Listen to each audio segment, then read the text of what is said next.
Ellos tuvieron fama, dinero y el reconocimiento de millones de personas. Sus nombres eran conocidos en todo el país. Sus rostros aparecían en revistas, telenovelas y programas de televisión. Parecían intocables. Pero la vida dio un giro que nadie esperaba, y todo aquello que construyeron a lo largo de los años desapareció por completo. En este video vamos a hablar de 15 famosos colombianos que después de haber estado en la cima, terminaron prácticamente pobres y hoy viven sin absolutamente nada. Historias de caídas, de errores, de tragedias y de decisiones que lo cambiaron todo para siempre. Si aún no estás suscrito a este canal, hazlo ahora mismo y activa la campana de notificaciones para no perderte ninguno de nuestros videos. Quédate hasta el final, porque algunas de estas historias realmente te van a sorprender mucho. Número 1. Rodolfo Aicardi. El nombre de Rodolfo Aicardi aún resuena en muchos hogares, fiestas y recuerdos, aunque hoy no todos sepan de dónde viene esa voz alegre que marcó generaciones. Pero antes de la fama, antes de los escenarios y los aplausos, había un joven con un sueño sencillo y un comienzo difícil.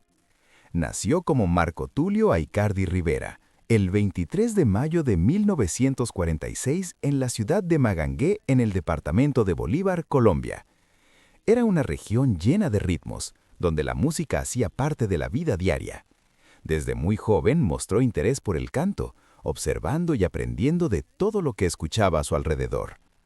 A los 15 años tomó una decisión que cambiaría su vida para siempre. Con apenas 15 pesos en el bolsillo, dejó su ciudad natal y viajó a Medellín. No tenía garantías ni contactos importantes, solo tenía valor y ganas de cantar. El viaje no fue fácil, y los primeros días tampoco lo fueron. Pero no se rindió. En Medellín comenzó poco a poco. Cantaba donde podía, participaba en pequeños grupos y buscaba cualquier oportunidad. Así fue como pasó por agrupaciones como Los Hispanos, Los Ídolos, Los Bestiales y la típica RA7. Cada experiencia ayudaba a formar su estilo y su presencia en el escenario. Con el tiempo, su voz empezó a destacar. Era fuerte, alegre y llena de energía. La gente no solo lo escuchaba, también bailaba. Y eso fue lo que lo hizo especial. No cantaba solo para ser oído, sino para hacer sentir al público. Su paso por grupos como la Sonora Dinamita también fue clave.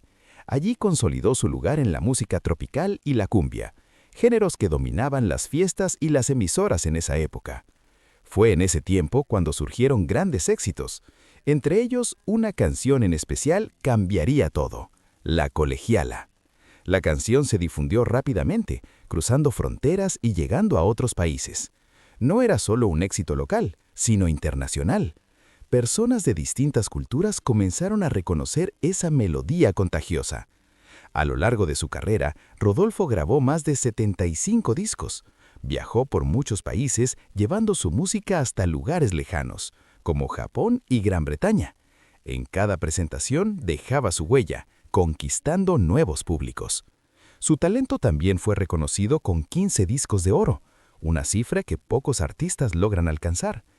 Pero quizá uno de los momentos más importantes de su carrera ocurrió en 1981.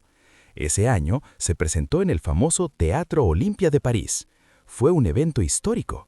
Rodolfo se convirtió en el primer artista colombiano en presentarse en ese escenario. No fue solo un logro personal, sino también un orgullo para su país. Esa noche, la música colombiana ganó un lugar especial en el escenario internacional, y Rodolfo, con su voz única, le mostró al mundo el poder de la cumbia. Pero mientras el éxito crecía, algo silencioso comenzaba a aparecer en su vida. Un problema de salud que en ese momento aún no parecía tan grave. Él seguía cantando, viajando y viviendo intensamente. Sin saberlo, ese detalle empezaba a cambiar el rumbo de su historia, y poco a poco, el brillo de los escenarios comenzaría a compartir espacio con desafíos mucho más grandes que la música. Número 2. Luis Fernando Montoya. El rostro de Luis Fernando Montoya llamaba la atención incluso antes de que dijera una sola palabra. Muchos lo conocían como el Robert De Niro colombiano, no solo por su gran parecido con Robert De Niro, sino también por la intensidad que imprimía en cada personaje. Nació en Pereira, el 26 de noviembre de 1956. Desde muy joven soñaba con interpretar papeles difíciles, de esos que exigen entrega total. No buscaba lo fácil, quería retos, historias profundas y personajes que dejaran huella. Su carrera comenzó en 1984, en la telenovela Pero sigo siendo el rey. Allí dio sus primeros pasos en la televisión, mostrando un talento que rápidamente empezó a destacar. No pasó mucho tiempo antes de que llegaran nuevas oportunidades. Con el tiempo, participó en producciones importantes que marcaron la televisión y el cine colombiano. Entre ellas, La Estrategia del Caracol, Los Cuervos y Las Ibáñez, donde incluso interpretó a Simón Bolívar. Cada papel reforzaba su reputación como un actor serio, comprometido y versátil. En los años siguientes, su nombre se volvió respetado en el medio artístico.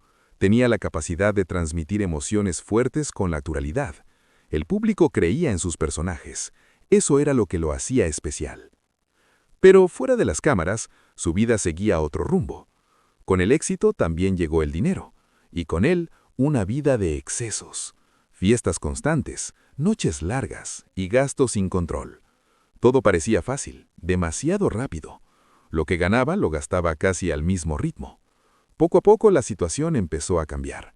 El trabajo disminuyó y el dinero ya no alcanzaba para sostener ese estilo de vida.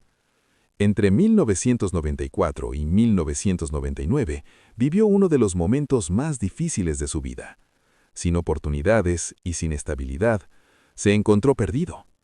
Fue entonces cuando tomó una decisión que lo cambiaría todo. Desesperado, aceptó la propuesta de un conocido para transportar heroína a los Estados Unidos. Era un riesgo enorme, pero para él parecía una salida rápida. Ingirió cápsulas con la droga y viajó a Miami. En el aeropuerto fue descubierto. La detención fue inmediata. Su vida, que antes estaba llena de cámaras y aplausos, pasó a estar rodeada de rejas y silencio. Terminó cumpliendo 4 años en una prisión en Miami, un tiempo que marcaría profundamente su historia. Años después, hablaría abiertamente de esa etapa en el documental Arrepentidos, producido por Nat Geo en 2014. Allí contó cómo llegó a ese punto, cómo los excesos y las malas decisiones lo llevaron a convertirse en una mula del narcotráfico. Cuando salió de prisión y regresó a Colombia, intentó empezar de nuevo, y lo logró, al menos en parte. Participó en alrededor de 16 producciones después de eso, siempre demostrando talento, disciplina y profesionalismo. Pero algo había cambiado. El brillo de los años 80 ya no era el mismo. El estrellato no volvió como antes. Aún así continuó trabajando, reconstruyendo su vida poco a poco. Pero, tal como ocurrió con Rodolfo en el capítulo anterior, un nuevo desafío aparecería, esta vez dentro de su propio cuerpo. En febrero de 2017 fue diagnosticado con cáncer de laringe. La enfermedad comenzó a afectar su voz, su forma de comer y su rutina diaria. Para un actor, perder la voz no era solo un problema físico, era perder parte de su esencia. Enfrentó a la enfermedad con valentía, rodeado de su familia, pero el tiempo ya no estaba a su lado. El 26 de junio de 2018, a los 61 años, su historia llegó a su fin en Bogotá. Y mientras su voz se apagaba, quedaba en el aire una pregunta silenciosa. ¿Cuántos talentos se pierden entre el éxito y las propias decisiones? Número 3. María Eugenia Dávila. El nombre de María Eugenia Dávila fue durante muchos años sinónimo de elegancia, talento y éxito en la televisión colombiana. Su rostro era familiar en los hogares y su presencia en pantalla tenía algo especial que atrapaba al público desde el primer momento. Nació en Medellín el 9 de mayo de 1949. Desde muy pequeña, su vida estuvo ligada al mundo artístico. A los 10 años, ya comenzaba a actuar, dando sus primeros pasos en un camino que la llevaría a convertirse en una de las grandes figuras de la televisión en Colombia y también en México. Su carrera fue larga y constante. Participó en más de 30 telenovelas, entre ellas Un ángel de la calle, Manuelita Sáenz, La mala hierba, El bazar de los idiotas y Señora Isabel. Cada papel mostraba su capacidad para interpretar personajes complejos, llenos de emociones. El público la admiraba, y la industria también. Recibió importantes reconocimientos como el Premio Antena de la Consagración en 1977, además de galardones como los premios Simón Bolívar y los premios India Catalina. Era, sin duda, una estrella consolidada. Pero detrás de esa imagen de éxito había una historia mucho más difícil. Desde muy joven, María Eugenia cargaba con un dolor profundo. Durante su infancia, sufrió abuso, una experiencia que marcó su vida para siempre. A eso se sumó otra tragedia, el suicidio de su gran amor cuando ella tenía apenas 16 años. Esos dos golpes dejaron una herida que nunca logró sanar completamente.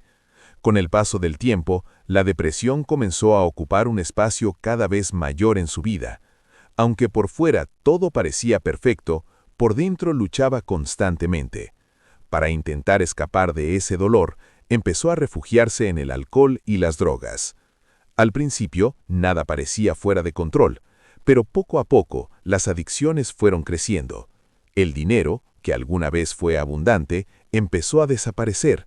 Las malas decisiones económicas y el consumo constante la llevaron a perder su casa y gran parte de lo que había construido durante años de trabajo. La vida de lujo quedó atrás. En un momento especialmente difícil, encontró refugio en la casa del artista, una institución que le brindó apoyo, alimento y un lugar donde dormir. Para alguien que había sido una de las grandes estrellas, ese cambio fue duro.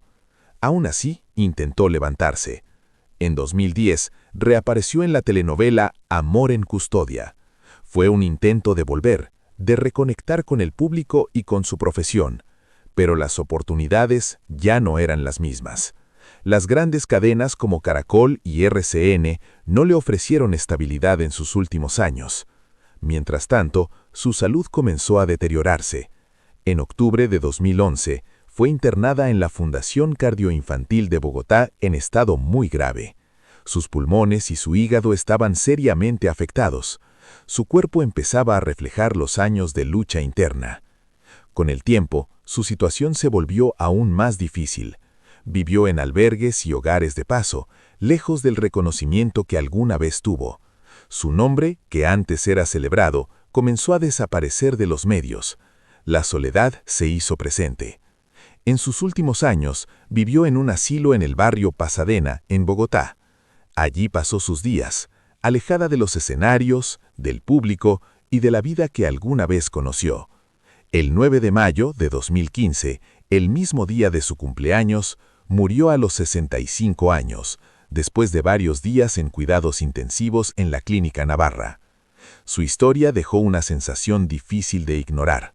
Y mientras su nombre se desvanecía en el recuerdo, surgía una idea inquietante. ¿Qué ocurre cuando el éxito no logra salvarnos de nosotros mismos? Número 4. Sara Uribe. A diferencia de las historias anteriores, la de Sara Uribe no comenzó en una época lejana ni en una industria desconocida. Su nombre pertenece a una generación más reciente, marcada por la televisión, los realities y la exposición constante en los medios. Nacida en Pereira, Sara construyó su camino en el mundo del entretenimiento paso a paso. Su carisma, presencia y facilidad frente a las cámaras la llevaron a participar en programas de televisión y realities que la hicieron conocida en todo el país. Poco a poco, su imagen se volvió fuerte. No era solo una figura televisiva, sino también una marca personal. Trabajó en campañas publicitarias, eventos y proyectos que le permitieron consolidar una base económica sólida. A diferencia de muchos artistas que vivieron el éxito en décadas pasadas, Sara parecía entender mejor el valor de su imagen y de sus ingresos. Su carrera avanzaba con estabilidad. Pero incluso en ese escenario más moderno, los riesgos seguían existiendo. Y esta vez no venían del exterior. Todo comenzó con una llamada telefónica. Una noticia inesperada. Estaba siendo embargada. Al principio parecía un error. No tenía conocimiento de deudas que justificaran una situación así. La sorpresa pronto se convirtió en preocupación. Decidió investigar. Revisó documentos, movimientos financieros, contratos. Fue entonces cuando descubrió algo difícil de creer. Existían préstamos a su nombre que ella nunca había solicitado. Las cifras eran alarmantes. Las deudas oscilaban entre 600 y 1.500 millones de pesos. Era una cantidad enorme, imposible de ignorar. Pero lo más impactante no era solo el dinero, sino la forma en que todo había ocurrido. El responsable estaba dentro de su propio equipo de trabajo. Alguien en quien confiaba, alguien con acceso directo a su información personal y financiera, había falsificado su firma para solicitar préstamos en su nombre. No fue un error ni un accidente, fue un acto planeado. La traición fue total. No venía de un desconocido, ni de un sistema lejano. Venía de alguien cercano, de su propio entorno. Eso hizo que el golpe fuera aún más difícil de asimilar. Sara decidió no quedarse en silencio. Habló públicamente sobre lo ocurrido, contó su experiencia y alertó a otros artistas y figuras públicas sobre los peligros de confiar ciegamente en quienes manejan su información. Su historia sirvió como advertencia, pero hablar no resolvía el problema. Las deudas seguían allí. Comenzó entonces una nueva etapa en su vida, una etapa marcada por la responsabilidad, el esfuerzo y la necesidad de reconstruir. Tuvo que enfrentar compromisos económicos que no había generado, pero que legalmente estaban a su nombre. No fue fácil. Cada paso requería disciplina, decisiones cuidadosas y una nueva forma de ver su propio entorno. La confianza, que antes era natural, ahora debía ser medida. A pesar de todo, no se detuvo. Buscó nuevas oportunidades, emprendió en negocios y trabajó para recuperar su estabilidad financiera. Fue un proceso lento, pero constante. A diferencia de las historias anteriores, donde la enfermedad o las decisiones personales marcaron el final, aquí la historia aún está en movimiento. Sara sigue adelante, y mientras reconstruye su camino, queda una reflexión que conecta con todo lo que hemos visto hasta ahora. No siempre son los errores propios los que nos hacen caer. A veces el mayor peligro está en las manos en las que decidimos confiar. Y justo ahí, en esa línea invisible entre la confianza y el control, comienza el siguiente capítulo. Número 5. Marcela Reyes. La historia de Marcela Reyes parece al inicio distinta a las anteriores. Es más reciente, más digital, más cercana a una generación que creció con redes sociales, contenido y exposición constante. Pero en el fondo guarda algo en común con las demás: el esfuerzo, la caída y la lucha por volver.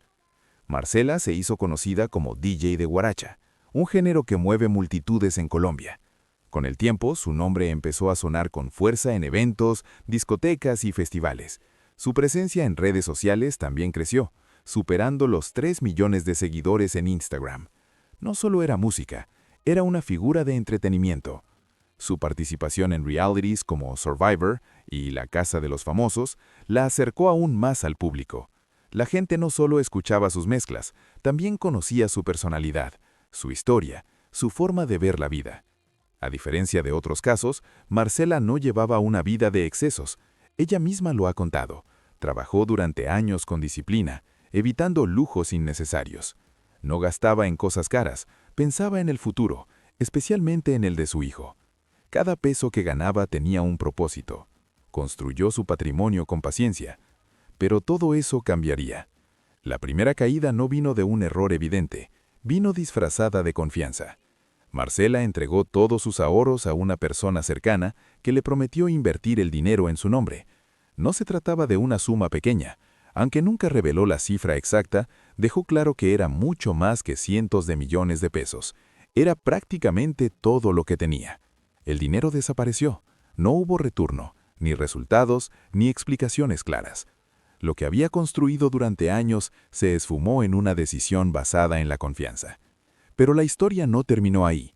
Buscando recuperarse, tomó otra decisión que parecía una oportunidad.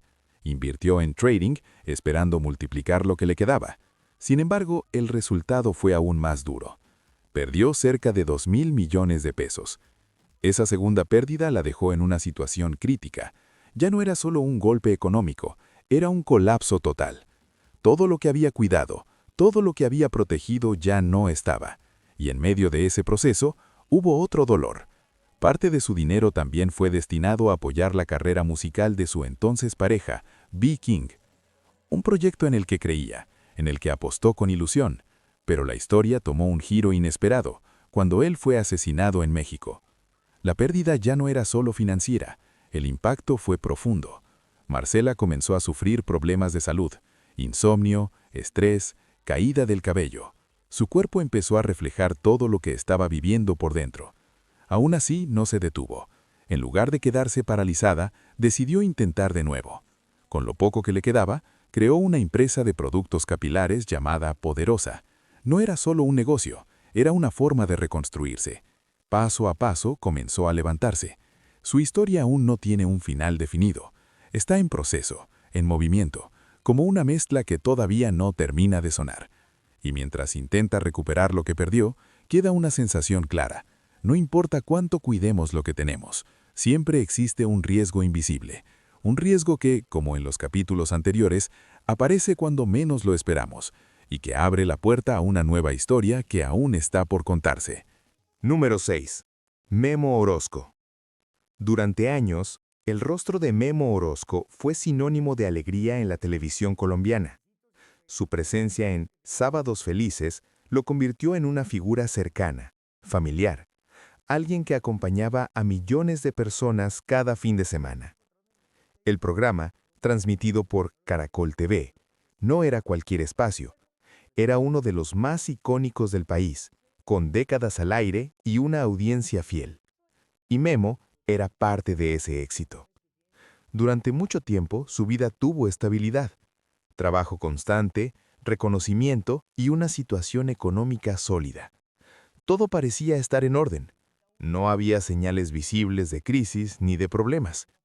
Era el tipo de carrera que muchos quisieran tener. Pero como en las historias anteriores, el cambio llegó. Y no fue inmediato. Con el paso del tiempo, su etapa en el programa llegó a su fin. Salir de un espacio tan importante no solo significaba perder visibilidad, sino también su principal fuente de ingresos. Algo que en ese momento no parecía tan grave. Pensó que podía reinventarse. Como muchos artistas, decidió emprender. Apostó por un negocio propio, una barbería. Era una idea que parecía viable, cercana al público y con potencial de crecimiento.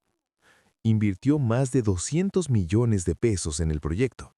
Era una apuesta grande, pero las cosas no salieron como esperaba. El negocio no logró sostenerse. Los gastos no fueron suficientes, los ingresos continuaron y la presión comenzó a crecer. Lo que debía ser una solución terminó convirtiéndose en un problema mayor. La barbería quebró, y con ella llegaron las deudas. Aproximadamente 100 millones de pesos que debía enfrentar en un momento en el que ya no contaba con un ingreso estable. La situación se volvió difícil rápidamente. Lo que antes era seguridad, ahora era incertidumbre.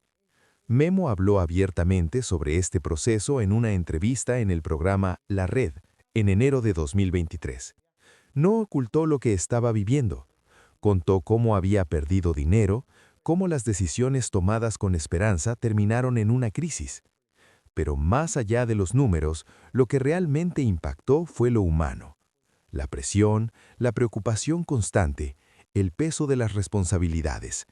No era solo una pérdida económica, era un golpe emocional, una sensación de haber retrocedido después de años de trabajo. Aún así, decidió enfrentarlo. No todos los artistas hablan de sus fracasos. Muchos prefieren mantener la imagen del éxito, pero Memo eligió contar su historia, mostrar el otro lado, ese que pocas veces se ve. Y eso lo conectó nuevamente con la gente, porque su historia no era lejana, era real, cercana, posible. Mostraba que incluso quienes parecen tener todo bajo control pueden enfrentar momentos difíciles. Poco a poco, empezó a salir adelante. No fue un proceso rápido ni sencillo.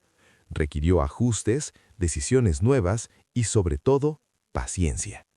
Aprender a vivir con menos, reorganizar su vida y encontrar nuevas formas de generar ingresos.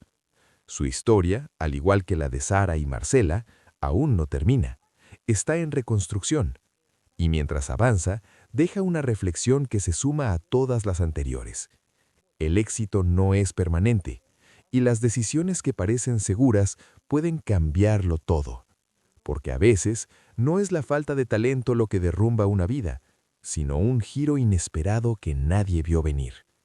Y es justo en ese punto donde la estabilidad se rompe, donde comienza el siguiente capítulo. Número 7. Diomedes Díaz. Hablar de Diomedes Díaz es hablar de una leyenda. Para muchos fue más que un cantante. Fue una voz que representó al pueblo, a la vida cotidiana, al amor, al dolor y a la fiesta. Lo llamaban el cacique de la Junta, y no era un título cualquiera. Nació el 26 de mayo de 1957 en La Junta, en La Guajira, en una zona rural conocida como Carrizal. Su infancia estuvo marcada por la pobreza. Desde pequeño ayudaba a su familia en el campo, en medio de un entorno difícil donde la música era una de las pocas alegrías. Pero tenía algo especial, una voz única, una forma de contar historias que conectaba con la gente. Poco a poco empezó a abrirse camino en el vallenato, un género profundamente arraigado en la cultura colombiana. Su crecimiento fue imparable. A lo largo de su carrera grabó 36 producciones entre 1976 y 2013. Más de 300 canciones se convirtieron en éxitos, y muchas de ellas eran de su propia autoría. Vendió más de 18 millones de copias en vida, una cifra impresionante.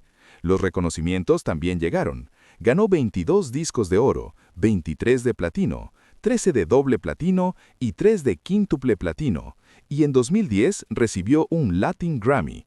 Era, sin duda, uno de los artistas más grandes del vallenato. Pero mientras su carrera brillaba, su vida personal se volvía cada vez más compleja. Diomedes nunca ocultó sus excesos. Era conocido por su relación con el alcohol, su consumo de cocaína y su vida sentimental desordenada. Tuvo numerosos hijos. Reconoció al menos 21 mediante pruebas de ADN, aunque se estima que fueron más de 26. Las demandas por pensión alimenticia eran constantes. A eso se sumaban problemas con contratos incumplidos en conciertos, lo que generaba conflictos legales y económicos. Su vida estaba llena de éxito, pero también de caos. El punto más crítico llegó en 1997. Ese año fue acusado por la muerte de Doris Adriana Niño, ocurrida en su apartamento. El caso generó gran impacto en el país. Fue condenado a 12 años de prisión, aunque terminó cumpliendo solo 3 años y 7 meses tras obtener libertad condicional. Su imagen quedó marcada. Aunque regresó a la música y volvió a llenar escenarios, nada era igual. La polémica lo acompañaba constantemente. En el plano económico, las cosas tampoco estaban claras. Se sabe que pidió un adelanto a Sony Music que habría alcanzado los 1.300 millones de pesos. Sin embargo, no logró saldar esa deuda antes de su muerte. A pesar de haber ganado grandes sumas de dinero, su administración fue desordenada. Tenía propiedades, casas y una finca extensa, pero muchos de esos bienes no estaban registrados a su nombre. Cuando llegó el momento de evaluar su patrimonio, la cifra sorprendió a todos. En 2016, un juzgado de Valledupar estimó sus bienes en apenas 1.500 millones de pesos, una cantidad muy baja para alguien que había vendido millones de discos. La herencia fue un caos. Las deudas laborales bloquearon durante años el pago de regalías a sus hijos. Todo lo que había construido parecía haberse diluido entre decisiones mal tomadas. Y entonces llegó el final. El 22 de diciembre de 2013, Diomedes murió en Valledupar por un paro cardiorrespiratorio. Tenía 56 años. 2 días antes había realizado su última presentación, cantando sentado porque ya no podía mantenerse en pie. Su cuerpo estaba cansado. Su historia, sin embargo, sigue viva. Y mientras su música continúa sonando en cada rincón del país, queda una sensación difícil de ignorar. ¿Cómo alguien que lo tuvo todo pudo dejar tan poco detrás? Esa pregunta, como un eco, abre paso a lo que viene, porque aún quedan historias por contar. Número 8. Iván René Valenciano. El nombre de Iván René Valenciano fue durante años sinónimo de gol. En cada estadio donde jugaba, la gente esperaba ese momento preciso en el que el balón terminaba en la red. Por algo lo llamaban el bombardero. Nació en Barranquilla, el 18 de marzo de 1972. Desde joven mostró un talento natural para el fútbol. Tenía olfato de gol, fuerza y una presencia que lo hacía destacar entre los demás. No tardó en convertirse en una figura del deporte colombiano. Su carrera creció rápidamente. Se convirtió en el tercer máximo goleador en la historia del fútbol profesional colombiano con 217 goles. y en el máximo goleador histórico del Junior de Barranquilla, con 158 anotaciones. Era un ídolo. El éxito no se limitó a Colombia. Jugó en el extranjero, pasando por equipos como el Atalanta en Italia, el Veracruz y el Atlético Morelia en México, además de experiencias en Ecuador. Su fichaje por el Atalanta en 1992 por $4.8 millones fue una señal clara de su valor en el mercado internacional. También fue parte de la selección colombiana en varias ocasiones. Ganó títulos con el Junior en 1993 y 1995, y fue goleador del torneo colombiano en 3 oportunidades. Todo indicaba que su carrera sería larga, estable y llena de logros. Y durante un tiempo lo fue. Ganó mucho dinero, mucho más del que alguna vez imaginó. En su mejor momento, llegó a tener una fortuna cercana a los 4.000 millones de pesos. Era el resultado de años de trabajo, talento y disciplina. Pero algo empezó a cambiar. La vida fuera de la cancha comenzó a pesar más que el fútbol. Las fiestas se volvieron constantes. El alcohol pasó de ser algo ocasional a convertirse en un problema serio. Lo que al principio parecía parte del estilo de vida de un futbolista exitoso, poco a poco se transformó en una dependencia. El dinero comenzó a desaparecer. Lo gastaba en reuniones, celebraciones, amigos, conocidos. No había control. Lo que ganaba se iba tan rápido como llegaba. Incluso cuando era contratado para eventos, el patrón se repetía. Podía recibir 3 millones de pesos y gastarlos en pocos días, bebiendo sin parar. Su rendimiento también se vio afectado. En los últimos años de su carrera, su estado físico ya no era el mismo.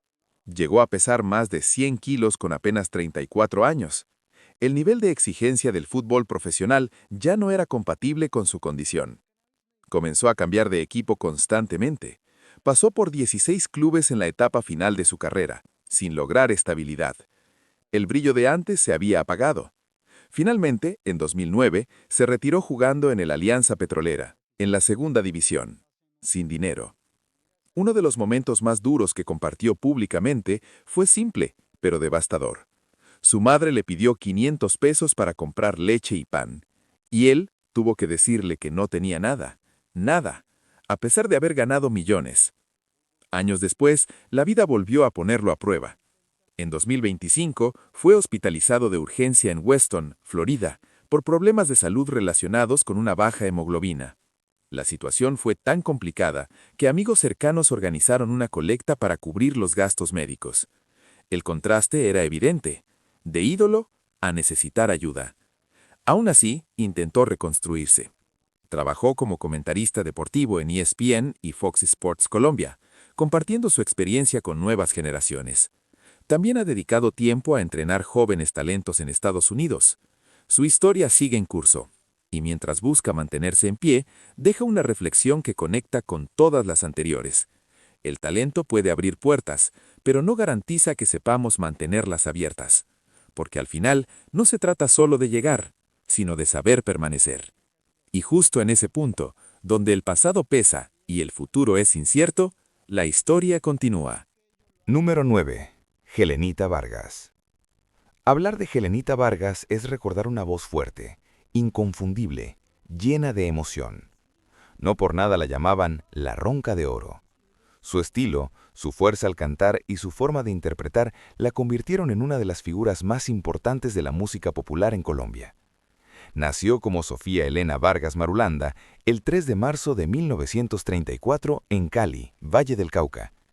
Desde muy pequeña, la música formó parte de su vida. De hecho, aprendió a cantar antes que a leer, algo que ya mostraba el camino que seguiría.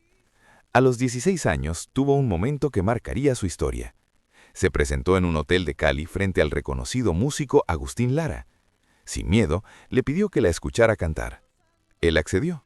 Después de oírla, le dio su aprobación. Fue un gesto pequeño, pero lleno de significado. Antes de dedicarse por completo a la música, incluso participó en un concurso de belleza local, donde fue elegida como la más bella. Pero su verdadero destino estaba en los escenarios. En 1968 firmó con la disquera Sonolux y comenzó oficialmente su carrera discográfica. A partir de ahí, todo creció. Durante casi 50 años de carrera, grabó más de 30 álbumes. Canciones como Pasaste a la historia, María de los Guardias, La flor de la canela, No te pido más y La mortaja se convirtieron en clásicos. Su voz llegaba a lo profundo, conectando con el dolor, el amor y la nostalgia.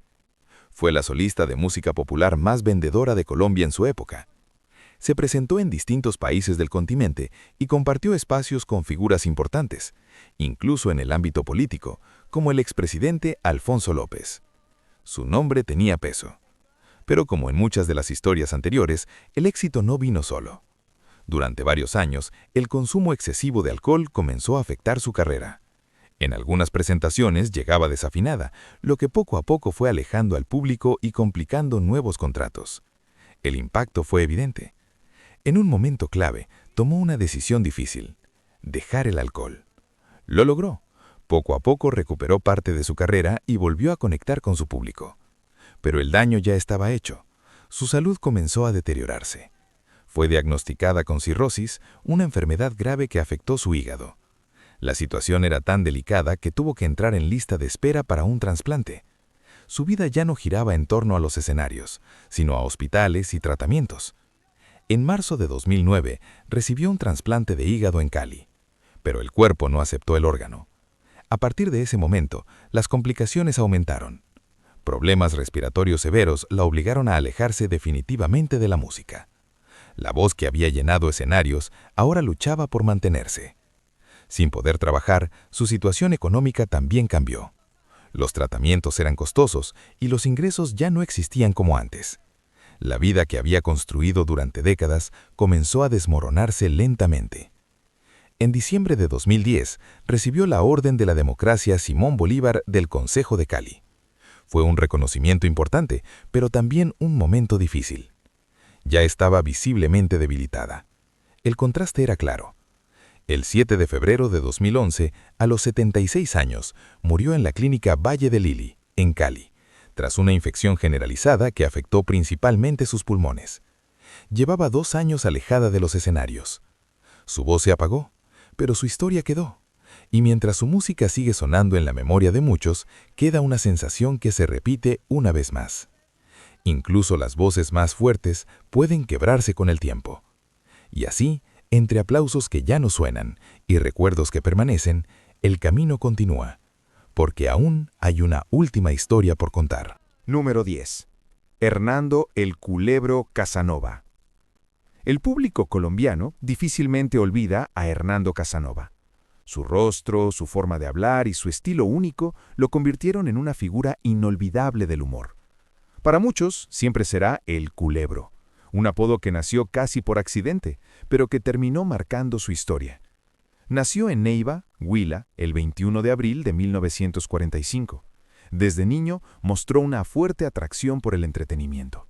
Era tal su interés que en más de una ocasión escapaba de la escuela para ir al circo o participar en programas de radio donde cantaba.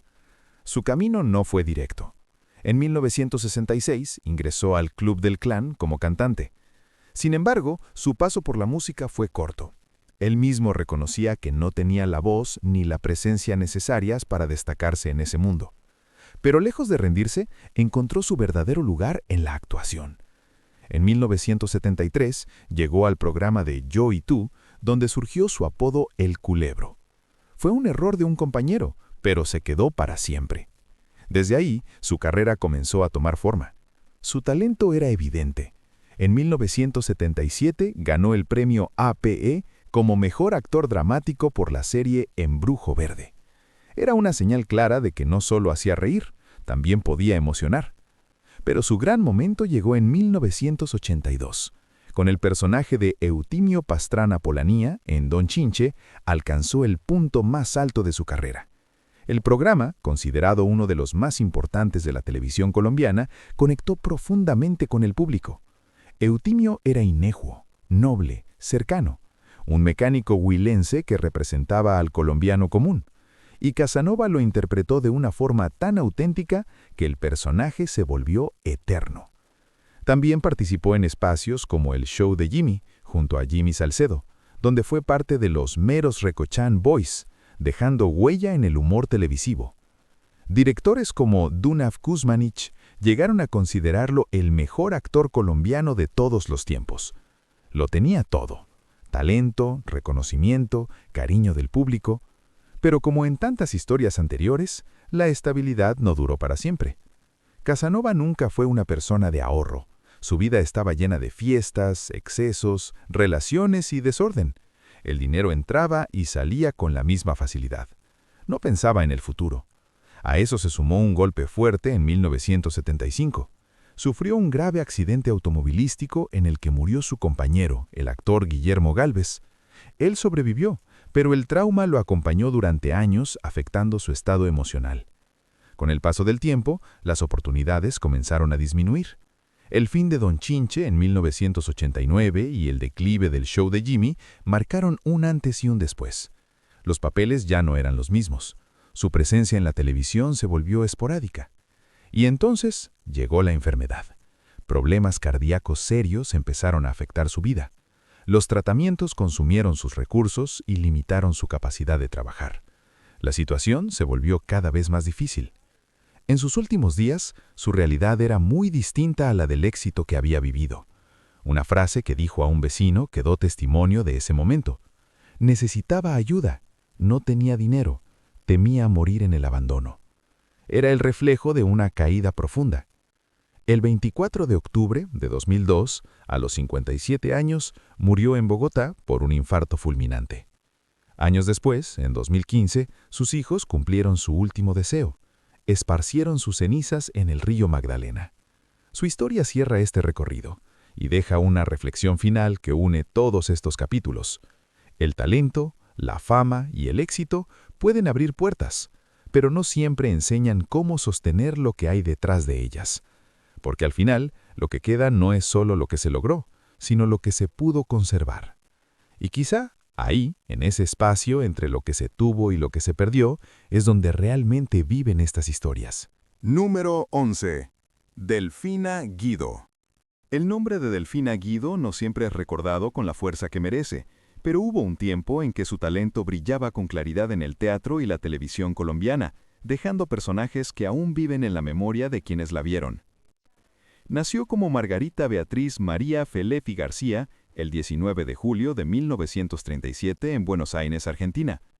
Su vida tomó un giro importante cuando llegó a Colombia en 1963, tras casarse con el médico colombiano Alfonso Castañeda.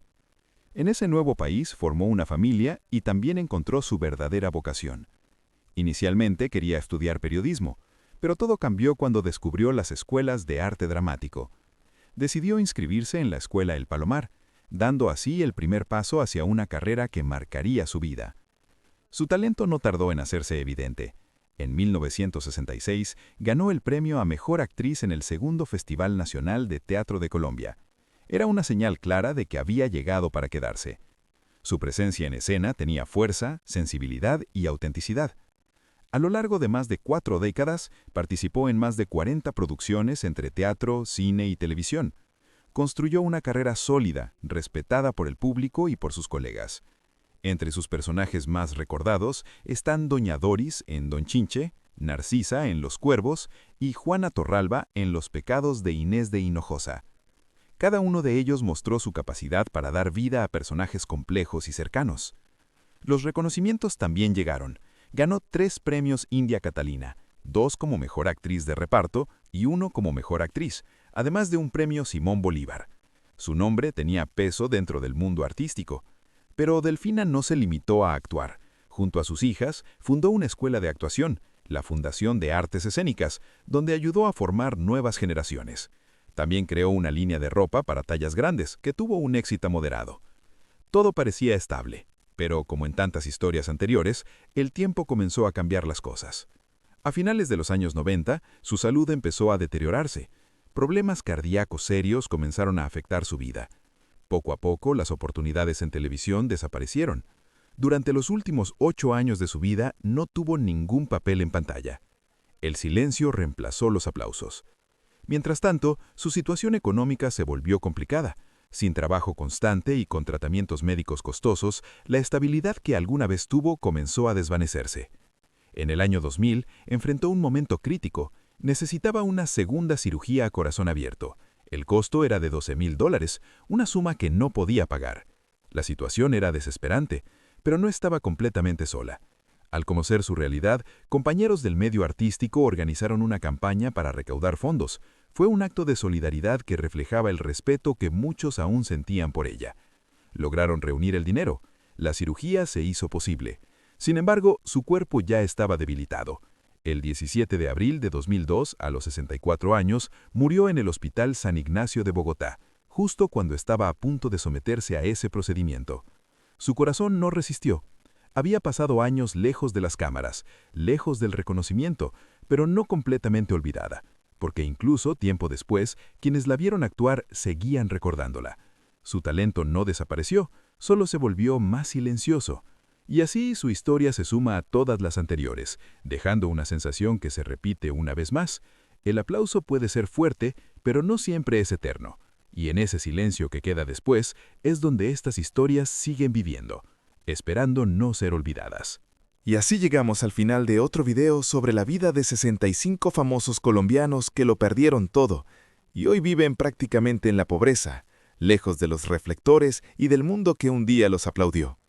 Historias que nos hacen pensar en cuánto puede cambiar la vida de un momento a otro y en cómo la fama y el dinero no garantizan nada. Esperamos que este video te haya hecho reflexionar. Deja tu comentario aquí abajo y cuéntanos cuál de las historias te sorprendió más. Tu opinión es muy importante para nosotros. Si te gustó el video, deja tu like, compártelo con quien creas que le va a gustar verlo y si aún no estás suscrito, suscríbete ahora y activa la campana de notificaciones para ser siempre el primero en saber cuando publicamos un nuevo video. ¡Hasta el próximo!